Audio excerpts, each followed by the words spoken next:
We all know what school is like. We went every day. But these schools are different. They're never boring and never ordinary. Here, children have fun. Here, children play important roles. Here, children make dreams come true. Here, children push their boundaries. And here, children surpass their own expectations. Planet School shows us what it's like to go to a very special kind of school.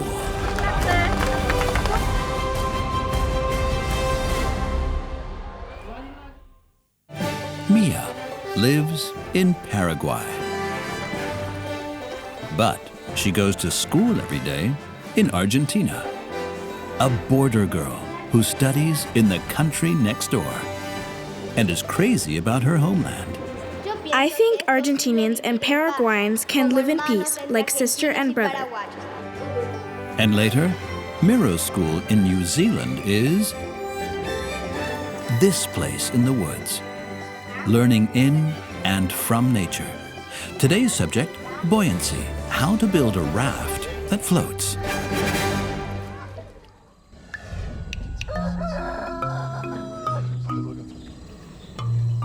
"5 a.m.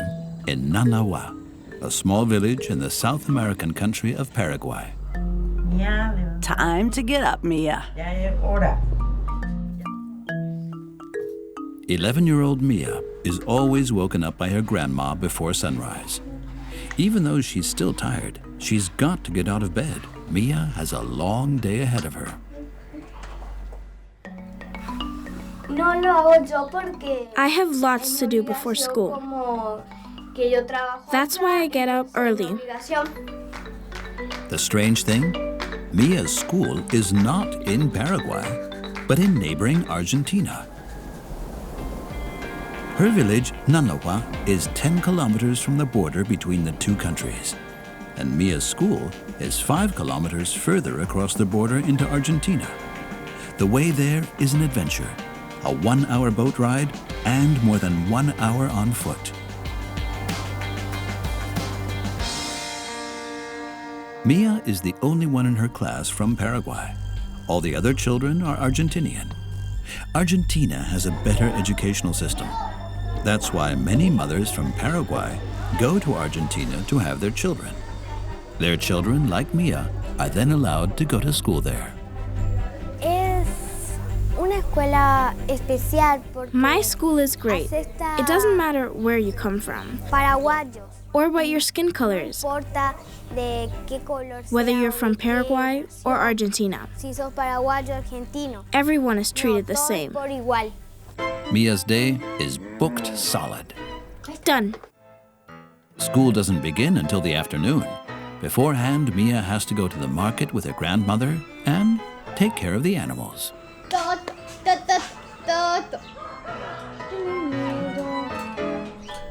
This is Toto, my parrot. Where are you, children? Come to your mom. Mia's parents got divorced many years ago. Since then, Mia has lived with her grandparents. I live with my grandparents, my brother, and all my animals. Mia's grandma is like a mother to her. And today, Mia needs her advice. She's supposed to give a report at school about her native country. Grandma, today I have a report and my performance. You've lived in Paraguay much longer than I have. What can I say about it? Tell them about our animals, about our milk and meat. Many Paraguayans are farmers. We all have to work hard to survive here. And if they ask me to say something in Guaraní, like, how do you say, I'm milking the cow?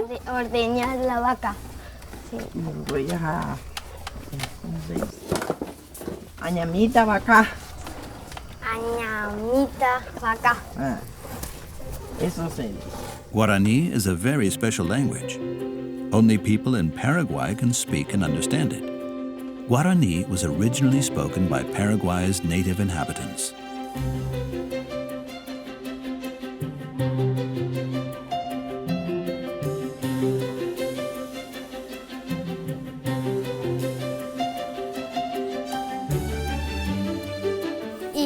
My village, Nanawa, is a tiny place in Paraguay, but it's also huge. Do you know what I mean? Nanawa is between two rivers. Maybe that's why hardly anyone lives here. On the other hand, we have more space for animals.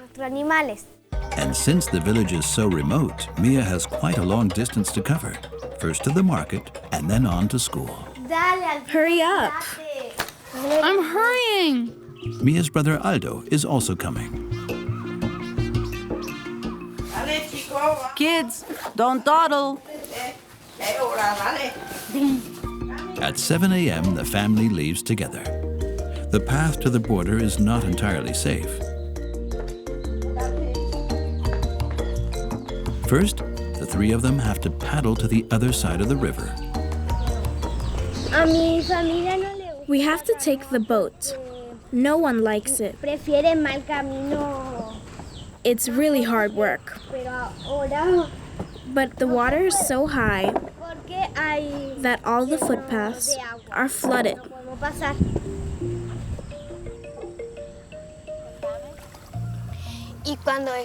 Once I tried to paddle to the other side by myself, but the wind was so strong that it pushed me back, and the boat got stuck in the camelope, the grass over there. And I lost my paddle. Luckily, I managed in the end. I was so afraid. I thought I had to stay in the boat forever. After 1 hour in the rickety boat, the first part of the journey to school is over.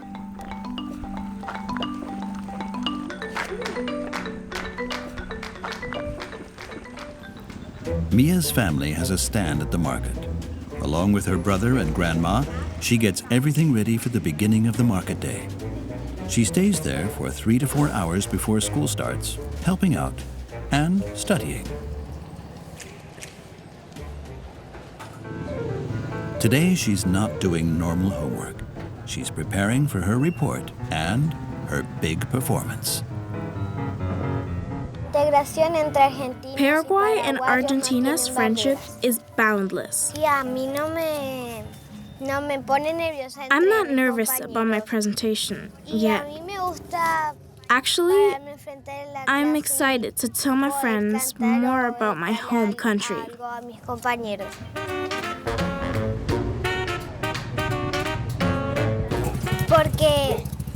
I'm singing a song and dancing a Paraguayan polka, both for the first time.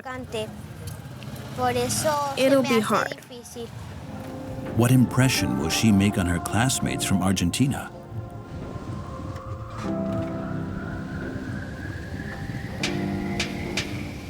At 11:30, it's time to get changed.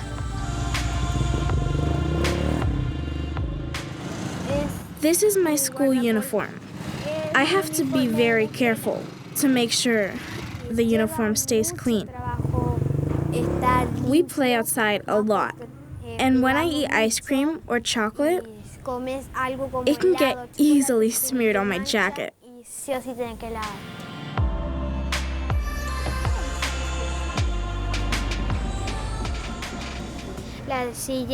We get in trouble if we let our hair down.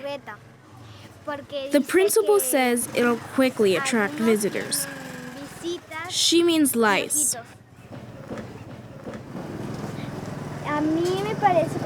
I look like a veterinarian in my uniform.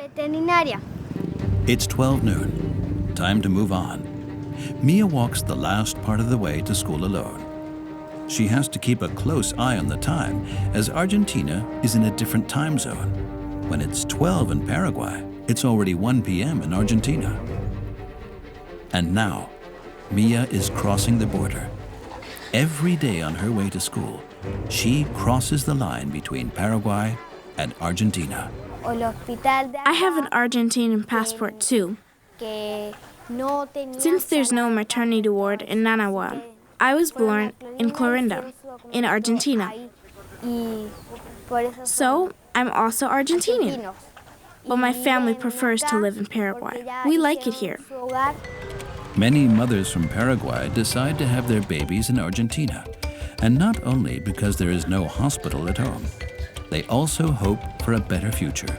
The economy in Argentina is much stronger. Many Paraguayans go to work in Argentina. And I noticed something else. We don't wear motorcycle helmets in Paraguay. They're too expensive. In Argentina, everyone can afford a helmet. After about 1 hour on foot, Mia finally reaches her destination. School number 21 in Argentina. A total of 420 children between the ages of 6 and 13 attend the school. In shifts, half of the kids come in the morning, whereas the other half, like Mia, come in the afternoon. They come from Paraguay and from Argentina, but there are many more Argentinians. School begins with a typical Argentinian ritual. The raising of the Argentinian flag, an important ceremony.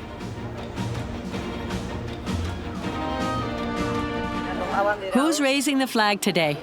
Anyone? I would love to do it. Nearly everyone in my class dreams of being the flag kid.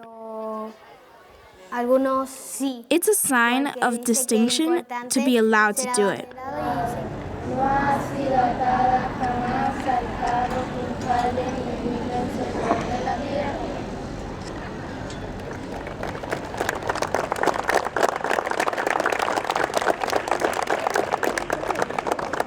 1:30 p.m. School begins for Mia, one of the students on the afternoon shift.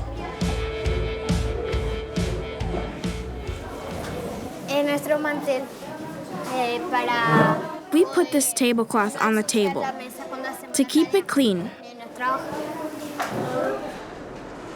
Good afternoon. Good afternoon, Miss Leticia. Class begins with a short prayer. Mia and her friend Milagros sit together. They always have a lot to talk about, since they only see each other at school. We live far apart on different sides of the border. And Hercules set off to spread the good news. Good. Mia?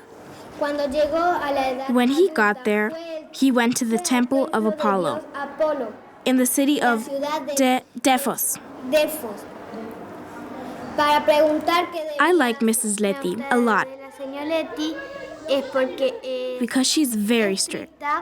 It's true, I like it. If she weren't, no one would pay attention anymore. But since she's strict, we all get good grades. Mia's school is public. It's free for everyone. And on the first day, the students are given the school supplies they need if their parents can't afford them. For example, a backpack and notebooks. Mia even got a pair of shoes. In Paraguay, Mia would have to pay tuition and bring her own food. Here in Argentina, all the children are given milk and sandwiches for lunch. But today, Mia doesn't eat as much as she normally does. I'm drinking less milk. Soon, I'll be spinning around so much when I dance. I keep thinking about the performance.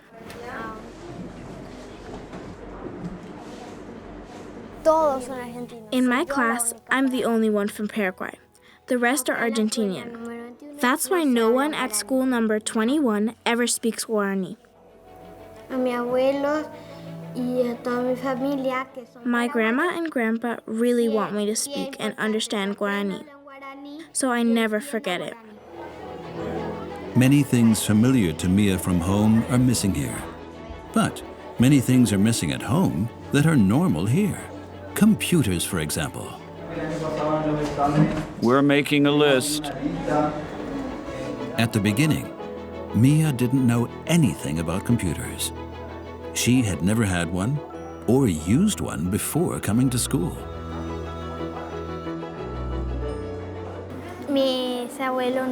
My grandparents don't know anything about computers or cell phones. Nothing. They think it doesn't matter.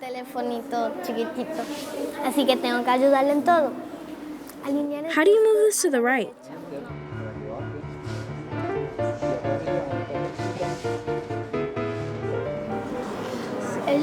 Those boys with the glasses are the best at computers.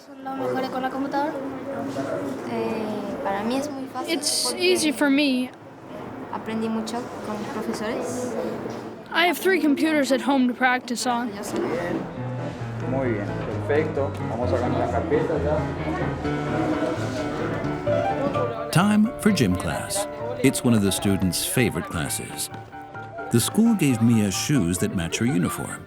She wears them to every class, even gym.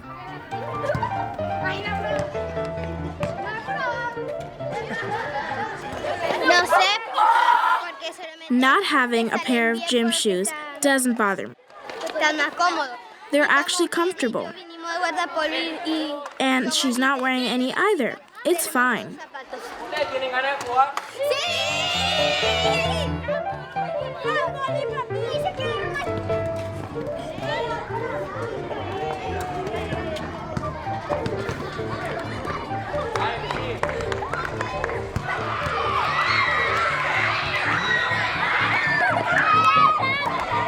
Meanwhile, it's already 3:30 p.m. It's almost time for the one break between classes. And it's only 10 to 15 minutes long. Time to go to the school store. The children can pay with Argentinian pesos or Paraguayan Guaranis. Still, usually only one currency lands in the cash register.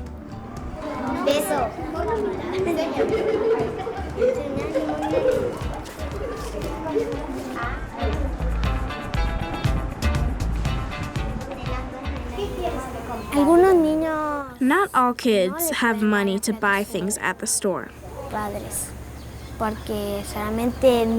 Some of the parents don't have a good job or any job at all. So they bring food from home. It's usually the kids from Paraguay who can't afford the store. Sometimes I'm sad that I don't get money very often. But that's how it goes.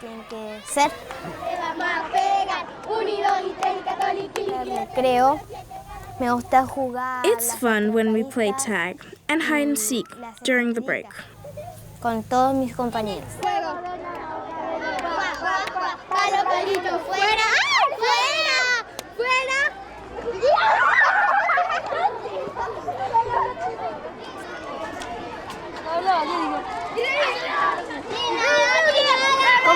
How did you get ready for the performance?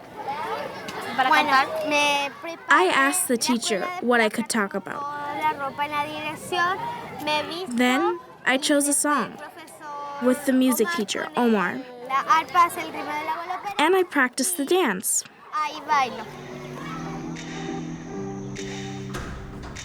Shortly, Mia will perform for the whole class and thus show them something from her home country, Paraguay.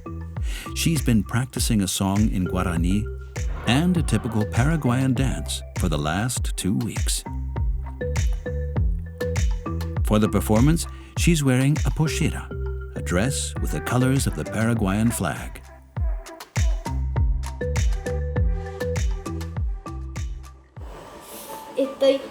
I'm so antsy.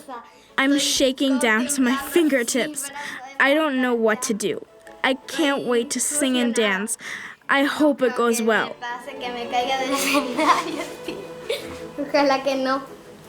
Here we go.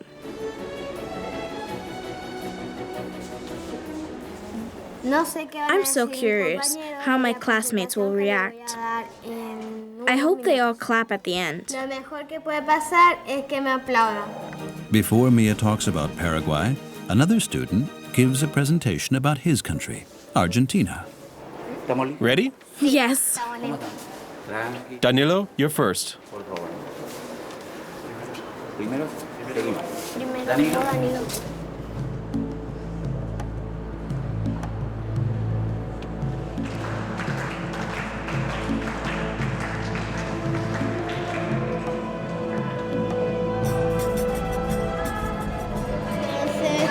Danilo sings so well. I'm nervous.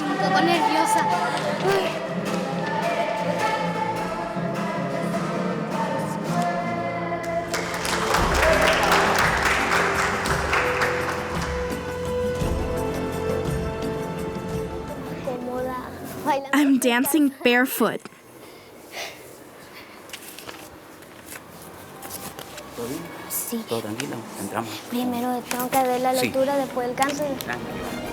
Mia's presentation starts with her report.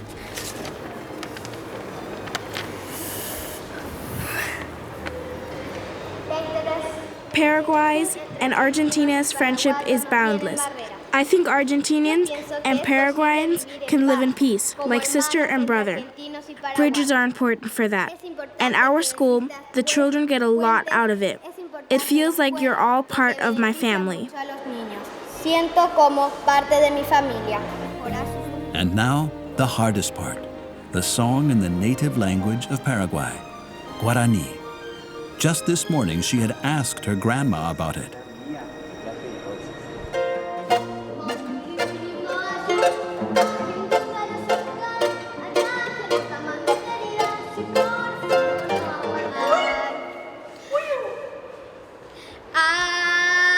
Lucerito alba, adiós lucero pora, porque en domingo reputama, otra historia mi gozará. Adiós lucerito alba, adiós, ya que otra manda querida, si corazón por no aguantar.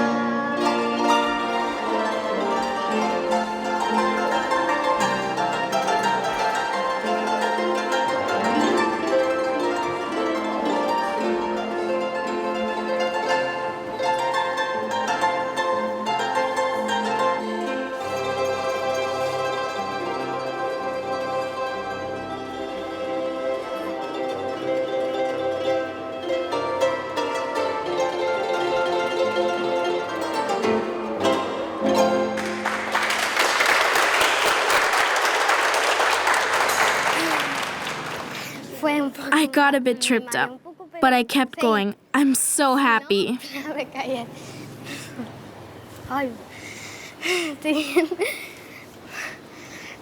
Wow. I'm a bit dizzy from all that twirling. What a relief. Mia did it. Her teacher is satisfied. And what about her classmates? I can't do that. I love it. Beautiful. Her voice, the song, the dance.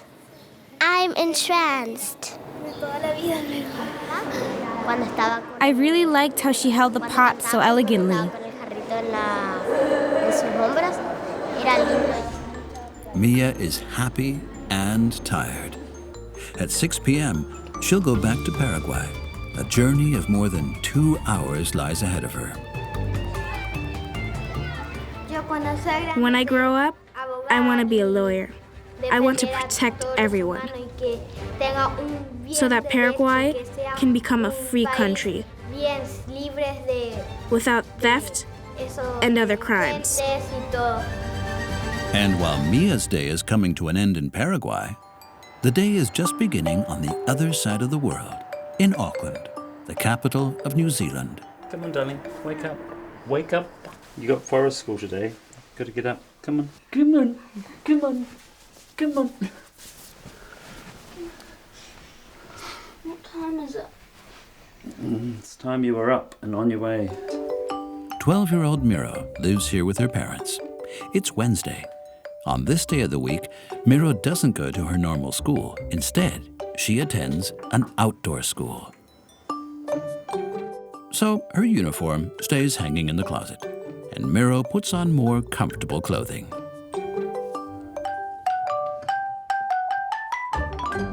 Forest school is all outdoors. It's nice and I love it a lot. Pippi boy. Pippi Papa. Hello. Mira's family also includes her small dog, Pippi, and her parents, Colin and Hera. Mira's father is the director of a theater in the city. Her mother is an actress. Every morning, the three of them eat breakfast together and discuss the day that lies ahead. What are you going to do at forest school if it rains today? Go on the teepee? No, I want the teepee because it drips down from the top. Forest schools is like a little break from the devices, break from the pen and pencil sitting at a table, for 8 hours writing things down. It's a bit of a break into a sanctuary. It's forest school, it's in the forest. Mira lives in Avondale, a suburb of Auckland. Monday, Tuesday, Thursday, and Friday, she walks to school, a totally normal public school. But on Wednesday, everything is different. Her mother has to drive her to school, straight through Auckland, and then out into the woods.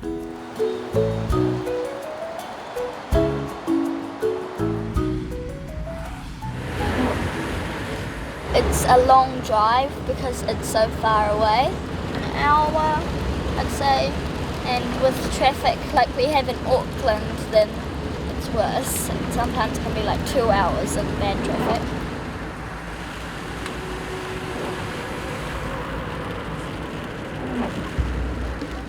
It's raining cats and dogs, but the sun will shine again soon. The weather is unpredictable in New Zealand, particularly on the North Island, where the capital city Auckland is located. Especially now in winter, it can shift from one extreme to another within a few minutes. But no matter if it rains or storms, at the outdoor school, class is always held outside. Bye. Wait, see you later. The core of the forest school is the forest. The trees, and then you go down, there's the main circle, and in the circle we've got, so there's some stumps and there's a little fire pit.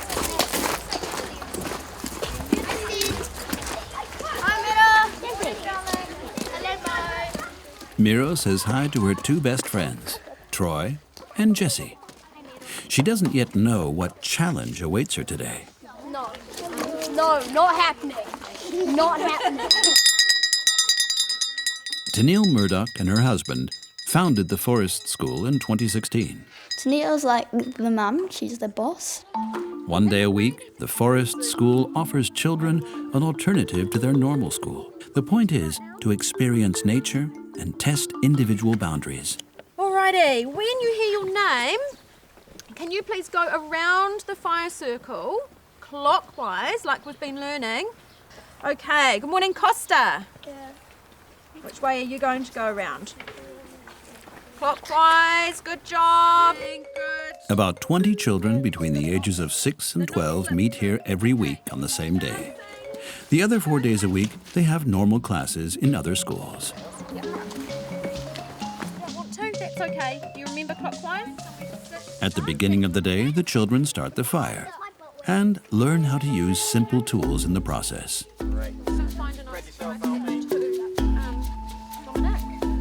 We are doing spark fire, which, we're doing we're using the flint and steel to try light.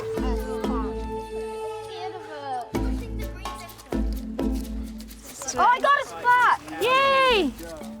There is no set curriculum at the Forest School. The children don't learn from books, but rather from nature through practical experience. The idea is to do experiments, and figure out how to solve problems on their own. Each success strengthens their self-confidence. My hands are sore. It just took me ages. Pull it this way, like to make a spark. As soon as the fire is lit, the clouds disperse and the sun comes out again.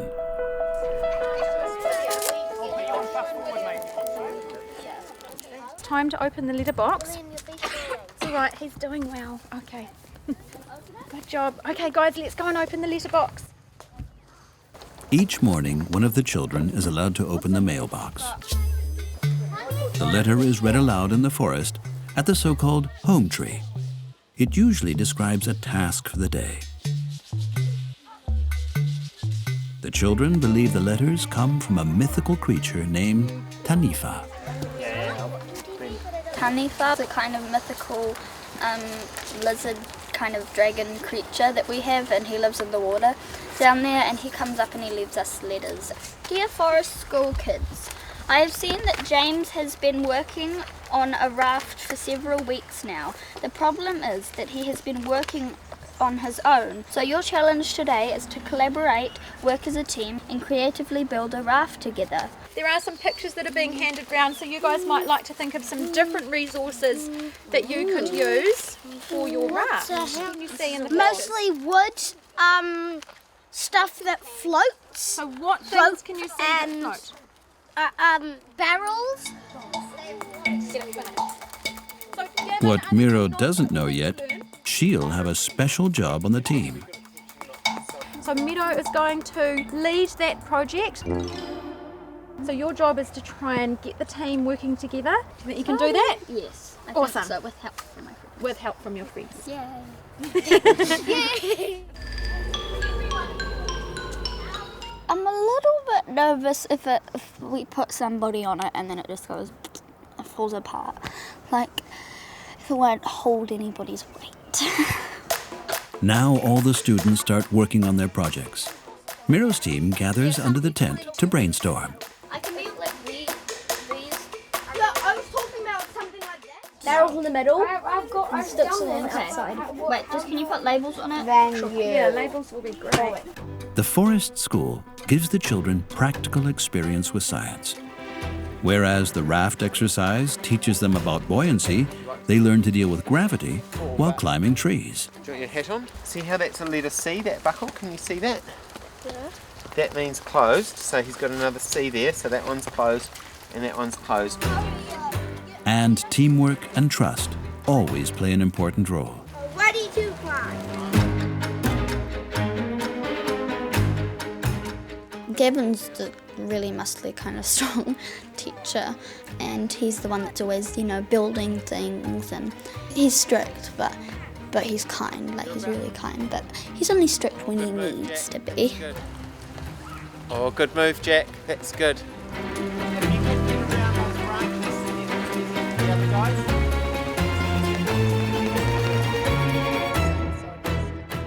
Oh my gosh! Feel my hands. Oh, they're freezing. Tennille taught at a normal school for 15 years. Then she decided to open a so-called one-day school with her husband Gavin, right in the middle of New Zealand's rainforest. For each day their children spend at the forest school, parents have to pay around €50. But there is also a scholarship program funded by donations. 3 students from poor families attend the school for free. 3, 2, 1, jump! Meanwhile, Miro's team has come up with a plan. The raft is going to be constructed of tree limbs lashed together. Underneath, barrels will provide the necessary buoyancy. But then there's a problem. I just came up with another idea. What? There's lots of sharks in the woods. No, there isn't, Sam. Don't be silly. Sam wanted to make a spear to defend the raft from sharks.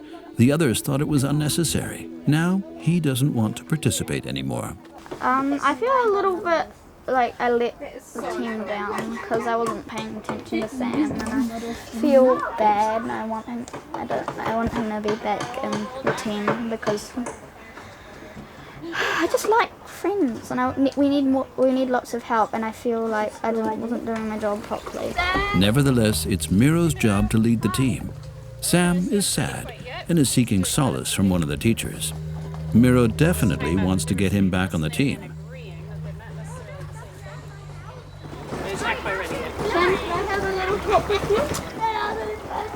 But Sam doesn't want to and runs away.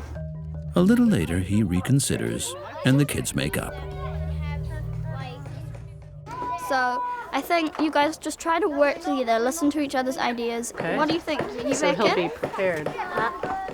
They manage to convince Sam only small sharks swim in the Bay of Auckland, and they're harmless.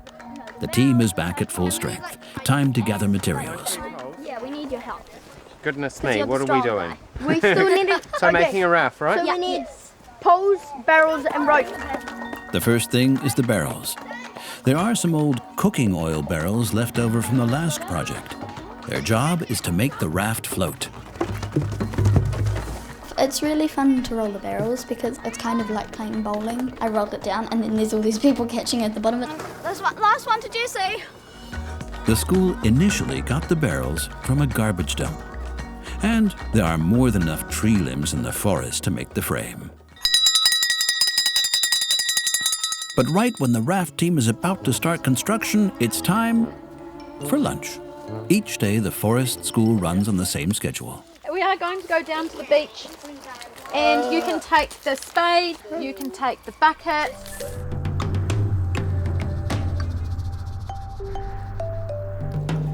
The seashore is right next to the school. Each afternoon, the students are allowed to do whatever they want here. Free play is a central element of the school founder's pedagogy.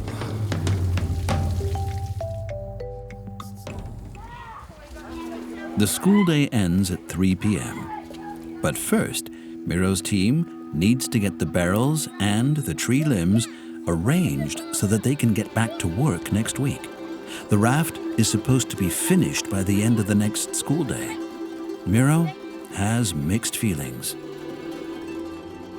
A bit of stress, to be honest, that we have to make all of that pile of debris into a raft, into a boat. A little bit stressed, a little bit of confusion, a little bit like, but also hope. But she won't get to work on the raft until next Wednesday. On the other 4 weekdays, Miro goes to a standard public school. Avondale Intermediate School. A New Zealand education law makes this possible. According to the law, school principals can allow children to go to an institution with an alternative learning concept 1 day a week, but they still have to make up all the schoolwork they miss.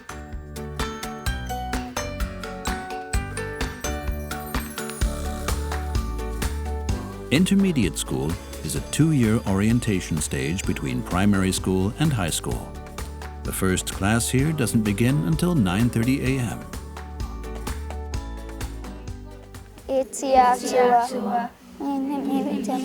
Karakia. It's kind of just thanking everybody that we live in a peaceful country and so we're able to have education.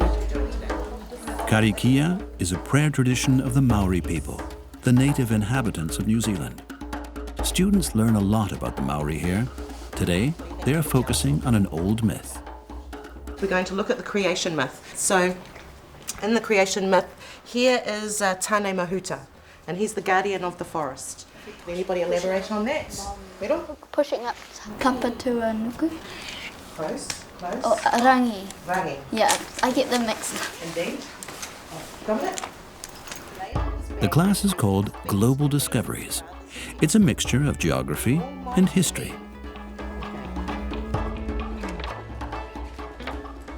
In the beginning were Rangi the father and Papa the mother. Many sons were born into the darkness between them. 2 became god of man and war. And we're going to create a storyboard of that particular story.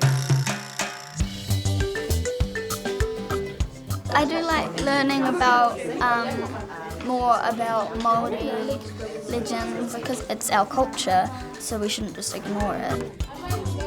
A large portion of Miro's classmates comes from Pacific islands like Samoa, Fiji, and Tonga. These islands lie to the north of New Zealand. About 10% of the population has immigrated from there. Miro's favorite classes are acting, Camera, action! Save her! You can't attack the... and cooking. Powder in? Okay. We kind of move around and we go from class to class. So I quite like the routine of normal school, and I like going around and you go to this class at this time. I already noticed about like, why are you even asking me?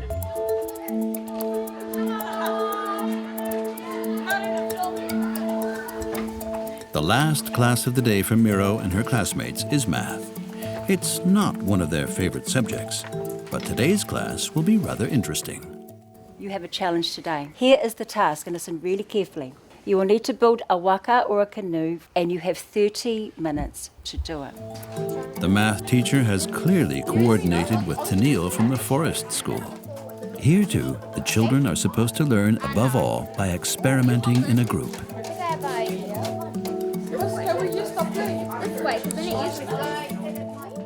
Our task is to make a waka, which is a type of boat, and we were thinking we could do more of like a kind of a crisscross thing, so we've kind of incorporated everybody's ideas. Yourself. Actually take time to think. A half hour later, it's time to test the boats on water. Have the students risen to the challenge? The first model We thumbs up. We can see that it floats. can float. So that part of it works. A lot of people, almost all of it. But will it be able to carry the two weights? But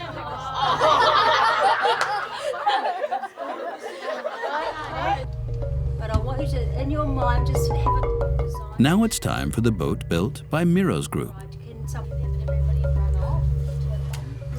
Good luck, Miro, and good luck, team. It's gonna die. Let's try Actually, There you go.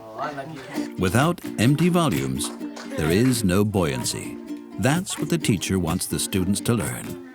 we were talking about the effect of 3 units of measurement: volume, capacity, and weight.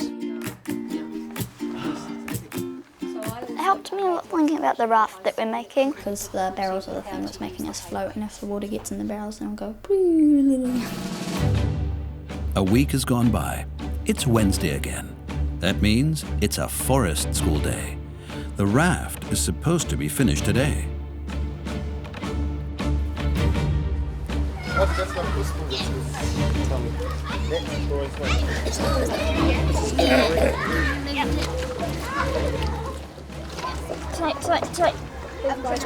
That's it, yeah. The children use ropes to lash the tree limbs together into a frame. We've just had to move over a beam because it was too far and we couldn't fit the barrel on it. And so that's going to be some more time consuming, but we've got nearly all the ropes, all the sticks tied together, and we can start putting the barrels on, which will be good.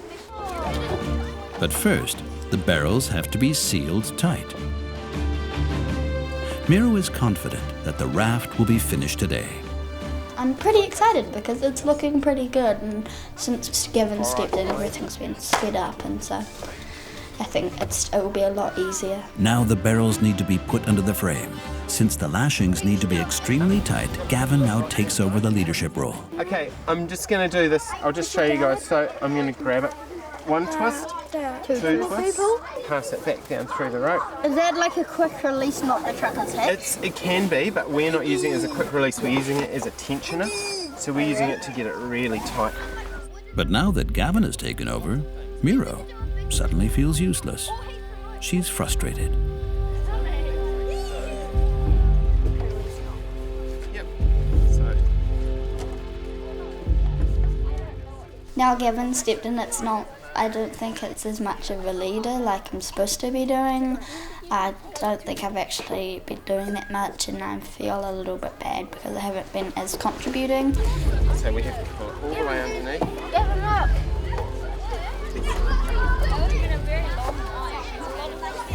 Miro's team sees things differently, however.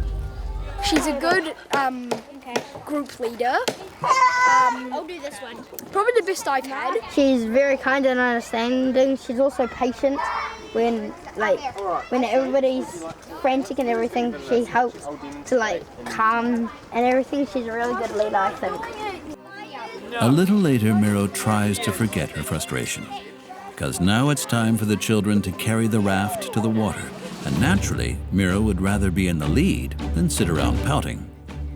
We are carrying it down and, oh my god, it is so heavy. But everybody for our school is helping and it's become really easy. And it's quite empowering standing there at the front and holding onto it and everybody standing around and helping you.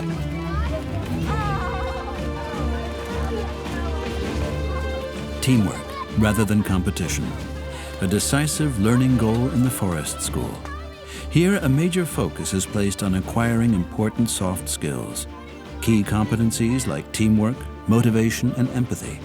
By this metric, the raft building project has been a success. But the decisive question still remains: will the raft float? I think we might have some people get wet, and I just hope that I don't fall over. And even if it floats, will it carry the weight of the passengers?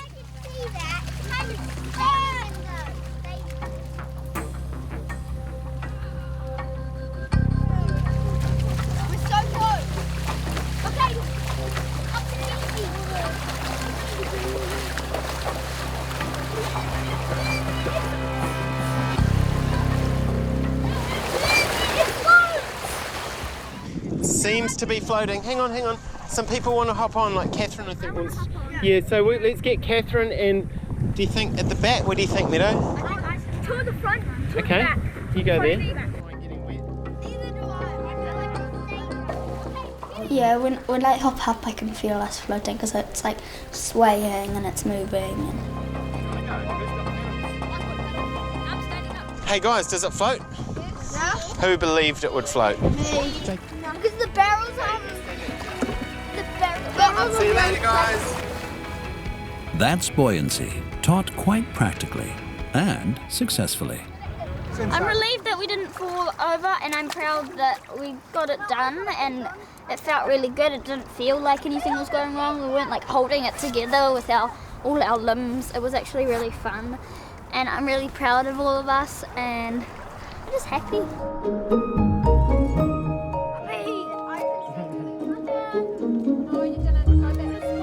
Once I turn 13, I won't be able to go to forest school anymore. I just feel kind of like it will mark the end of my childhood leaving forest school. I really don't want to, but I also think as soon as I turn 15, I'm gonna come back and be like, can I work here now?